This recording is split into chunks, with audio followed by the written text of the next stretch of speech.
Sejarah seorang budak yang menjadi istri kesayangan Sultan Sulaiman dari Ottoman.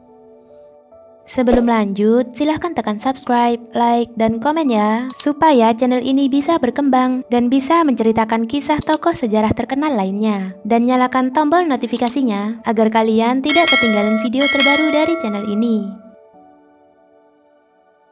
Alexandra Lisowska atau biasa dipanggil dengan nama Roxelana, lahir pada tanggal 25 Februari 1504 di kota Rohatin, Ruthenia, yang saat itu diduduki oleh Polandia atau yang sekarang disebut Ukraina. Ayahnya adalah seorang pendeta Ortodoks Ruthenia yang bernama Havrilo Lisowski dan ibunya bernama Alexandra Lisowski. Alexandra digambarkan sebagai seorang gadis yang cantik, memiliki rambut bergelombang dan berwarna merah cerah. Karena warna rambutnya yang kemerahan inilah namanya disebut Rosa atau Roxalana. Matanya dikatakan berwarna biru atau abu-abu dan mempunyai kulit putih pucat. Dia mempunyai tubuh yang langsing dan tinggi. Pada tahun 1520, Tartar Crimea, yaitu kelompok etnis Turki yang tinggal di Crimea, menculiknya dalam salah satu penggerebekan Buddha, di mana mereka sering beroperasi di wilayah ini dan membawanya sebagai budak. Saat itu, mereka menjual Alexandra ke kota Kava di Crimea yang merupakan pusat utama perdagangan budak dan kemudian berpindah ke Konstantinopel. Di sini dia bertemu dengan teman lamanya dari desa yang bernama Maria.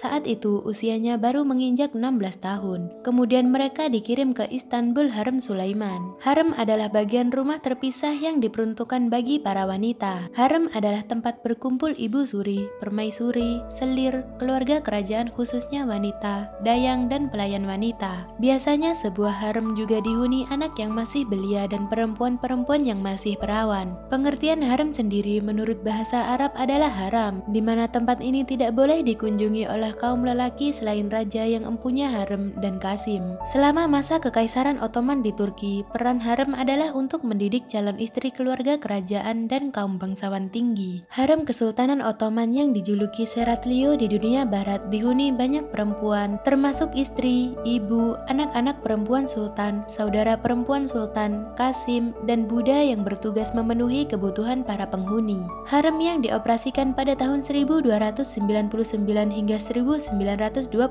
pada era Kekaisaran Ottoman juga menjadi ruang pertemuan pribadi sultan dengan keluarganya. Ada beberapa perempuan dari istana harem yang memiliki peran politik yang sangat penting dalam sejarah kekaisaran. Mereka termasuk istri, ibu, dan saudari sultan yang didengar pendapatnya oleh penguasa. Karena alasan itu, beredar kabar konon pemerintah Kekaisaran Ottoman dijalankan dari harem. Harem juga dilengkapi pasar, taman bermain, dapur, binatu, kolam mandi, dan sekolah. Tempat itu juga memiliki hierarki. Biasanya istri resmi dan saudara perempuan sultan yang menjadi pemimpin di sana. Di dalam harem, para wanita biasanya akan saling bersaing untuk mendapatkan kasih sayang dan cinta dari raja. Dengan mendapatkan kasih sayang dan cinta raja, maka kedudukan dia akan terangkat. Pada awalnya, Alexandra sangat bersedih dan sengsara menjalani kehidupan barunya. Tapi salah satu pemimpin utama harem yang bernama Nigarch Alpha menjelaskan kepada Alexandra bahwa mereka semua datang sebagai budak dan jika Alexandra berperilaku baik dan melakukan apa yang diperintahkan,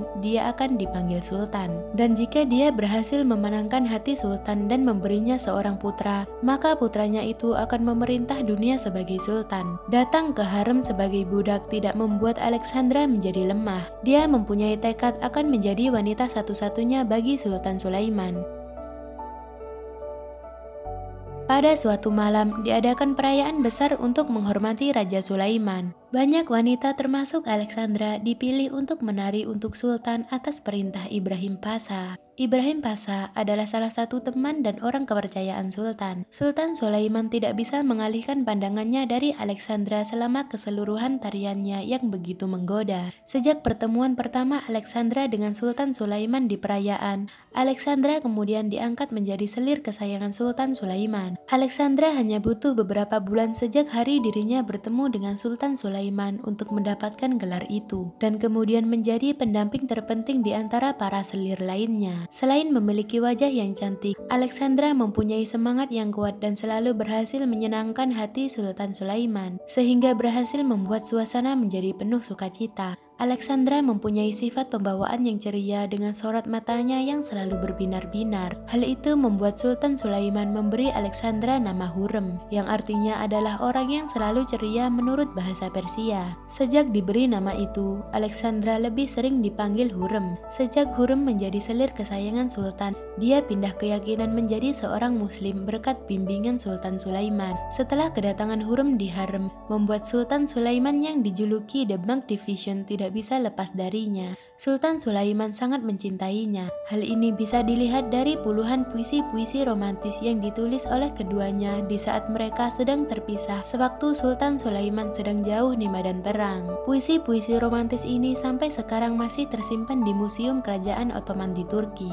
Sikap perhatian dan ketulusan cinta Sultan Sulaiman terhadap Hurrem inilah yang menimbulkan kecemburuan di antara selir. Bahkan Hurrem beberapa kali menghadapi percobaan pembunuhan. Haseki Mahidevran Sultan, yaitu ibu dari pewaris anak pertama Sultan Sulaiman yang bernama Shehzade Mustafa atau Pangeran Mustafa dan merupakan selir pertama Sultan Sulaiman dari keturunan bangsawan juga terbakar api cemburu. Dia takut kehilangan perhatian Sultan Sulaiman. Segala upaya dilakukan untuk menghalangi Hurrem menjadi wanita pujaan Sultan Sulaiman. Mereka dikabarkan selalu bersaing dan melakukan banyak cara dan intrik dalam merebut hati sang sultan. Valida Sultan, yaitu ibu Sultan Sulaiman, selalu menjadi penengah pertikaian antara Hurrem dan Haseki Mahidevran Sultan. Pada suatu hari, Haseki Mahidevran yang terbakar api cemburu dan sangat membenci Hurrem melakukan penyerangan fisik kepada Hurrem sehingga membuat Hurrem babak belur. Karena tindakannya ini, dia diusir dan diasingkan ke Manisa oleh Sultan Sulaiman. Kedudukan Hurrem di harem semakin kuat dan berpengaruh setelah ia melahirkan 6 anak, yaitu Putri Mihrimah, Shehzade Selim I, Shehzade Bayezid, Shehzade Cihangir, Shehzade Mehmet, dan Shehzade Abdullah. Dan penerus ayahnya kelak adalah Shehzade Selim II.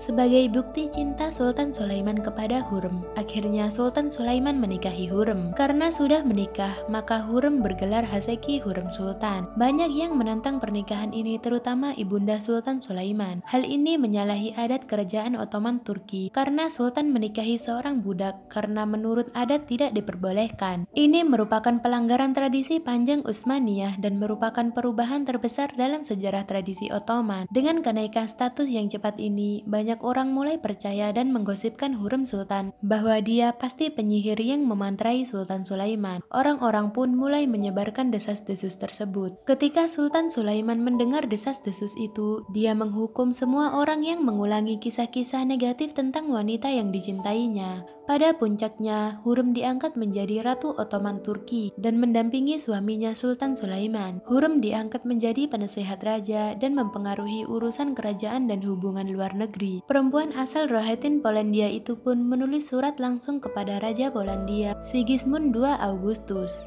Atas upayanya ini, Kekaisaran Ottoman Turki memiliki hubungan damai dengan negara Polandia. Keduanya dipersatukan lewat aliansi Polandia-Ottoman. Hurrem Sultan juga dikenal ahli dalam politik internasional. Selain politik dan hubungan internasional sebagai ratu, Hurrem juga turut andil dalam perkembangan kerajaan, terutama dalam bidang pembangunan. Hurrem Sultan juga memiliki yayasan amal. Konsep dan modelnya seperti yang ada pada masa Khalifah Harun al-Rashid dan Permaisuri Zubaidah. Program kerjanya tidak terlepas dari amal sosial, sebagaimana disebutkan dalam salah satu sumber sejarah Ottoman. Semasa hidup, Hurrem Sultan membangun kompleks masjid di Istanbul yang dilengkapi dengan air mancur, rumah penampungan, sekolah, dan rumah sakit. Rumah sakit yang dibangun Hurrem Sultan bernama Rumah Sakit Haseki. Kabarnya hingga saat ini rumah sakit tersebut masih digunakan. Hurrem juga mendirikan bangunan pemandian umum yang diberi nama The Haseki Hurrem Sultan Hamami untuk melayani masyarakat yang berada di Hagia Sophia.